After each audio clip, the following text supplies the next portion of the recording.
Yo, it's Batman Mo back with media. Now, the real reason Thoth or Hermes Trismegistus was so important is because he was teaching you that on all levels, everything is as above, so below, as within, as without. In your sphere of consciousness, no matter what level it is, no matter what size, because when you're talking about size, things the only difference between objects and anything you see is because of degrees.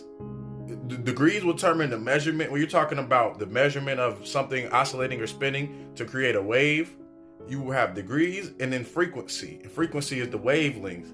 So you would have these things, the power and the electricity and the magnetism is always going to be versing through everything as above, so below. The sun, the moon, and the balance between the two. And so what you would call that is the dark, the light, and the balance between the two. The fire, the fire that burns itself and is erratic, the amber fire, versus the magnetic fire, which is the spectrum of light. You feel me? These things are always constantly going to be intertwined with each other. And I'll make this very clear because you can start to understand simple things based off of that. That's why the Emerald Tablets was so short. It really was only one little thing full of information. Let me show you. So even it says, in truth, without deceit, certain and most veritable.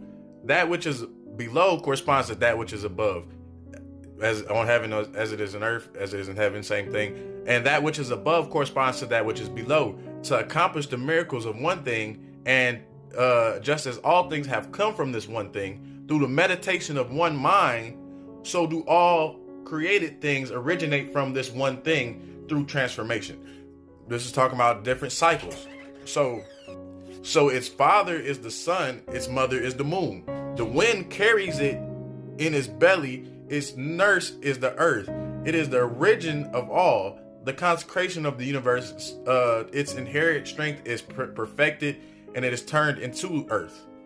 Separated the earth from the fire, the subtle from the gross. This is just talking about between the water and the fire. They're not really separated from each other, but they appear as separate because you're talking about being able to create space for the air, for the earth and the air to have, occupancy to create different what they call buoyancy, or different densities of matter, so to speak. So when you're talking about thus you will obtain the glory of the whole universe, all obscurity will be clear to you. This is the greatest force of all powers because it overcomes every subtle thing and penetrates every solid thing. As high vibrational matter starts to become spirit, and low vibrational spirit starts to become